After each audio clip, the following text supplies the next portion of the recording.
আসসালামু আলাইকুম সম্মানিত ভিউয়ার্স, আমরা কথা বলছি ডক্টর মিজানুর রহমান আজহারি হুজুরের লেখা এক নজরে কোরআন গ্রন্থ থেকে। আমাদের আজকের ধারাবাহিক পর্ব হচ্ছে 31 সূরা ইউনূসের দ্বিতীয় পর্ব। আজকের আলোচনাতে আমরা সেগমেন্ট এবং ওহী নিয়ে কথাবার্তা বলবো। সেগমেন্টের মধ্যে তিনটা কথা বলা হয়েছে। 30 পর্বে আমরা আলোচনা করেছিলাম সূরা ইউনূস এর নামকরণ, নামের রহস্য এবং শানে নজুল ইত্যাদি সবকিছু মেজর থিম, এগুলো আলোচনা করা হয়েছে। তা আমরা এখন সেগমেন্টের মধ্যে বলা হচ্ছে ওহী। ওহী দিয়ে বলা হচ্ছে যে শুরু অংশে আল্লাহ শুনিয়েছেন মানুষকে তার ওহীর শাশ্বত বাণী। 2 নম্বর কথা বলা হচ্ছে চিন্তাবোধ। ওহীর বৈশিষ্ট্য হলো মানুষের ভিতরের চিন্তাবোধকে জাগ্রত করা।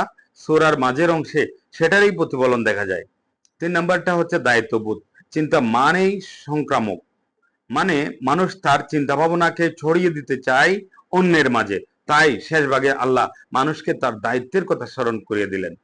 ফজিলত, এই সূরার মাধ্যমে সূরা ইউনূসের ফজিলতটা আপনাদেরকে আলোচনা করছি। কোরআনের যেই সব সূরার কলেবর 100 আয়াতের বেশি, সেগুলোকে বলা হয় আল মিয়ন।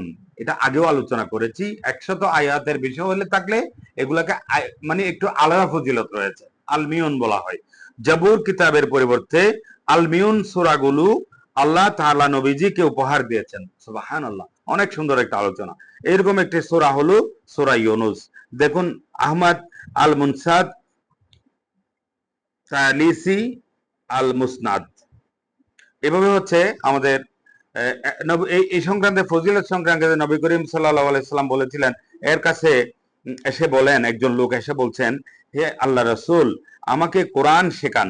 নবীজি বললেন, যেই সূরাগুলোর শুরুতে আলিফ লাম র আছে সেই রকম 3টি সূরা পড়ো।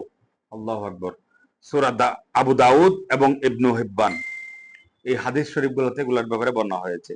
তো কজ অফ ইফেক্ট, ফজিলতটা অত্যন্ত গুরুত্বপূর্ণ, মারাত্মক একটা কথা বলেছেন যে নবী করিম সাল্লাল্লাহু আলাইহি সাল্লামের কাছে একজন লোক আসছিল, ওনাকে উনি কি দিয়েছেন, আমাকে কোরআন শিখান। তখন বলছে কি, যে যে কোরআনের শুরুতে আলিফ, সূরাগুলোর শুরুতে আলিফ লাম র রয়েছে, এটাকে অন্তর থেকে এটা কি বলা করে পড়ার জন্য বলছে।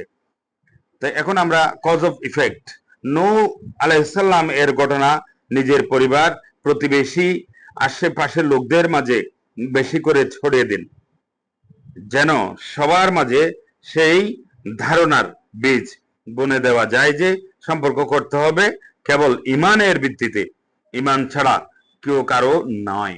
সম্মানিত ভিউয়ার্স, সত্যিকার অর্থে আমরা এই যে সেগমেন্ট এবং ফজিলত নিয়ে, কজ অফ এফেক্ট নিয়ে আলোচনা করেছি, ডক্টর মিজানুর রহমান আজহারি হুজুরের অত্যন্ত গবেষণার ফসল। মহান আল্লাহ সুবহানাহু ওয়া তাআলা আমাদের জন্য কোরআন যে পাঠিয়েছেন, সেই কোরআনের গবেষণা।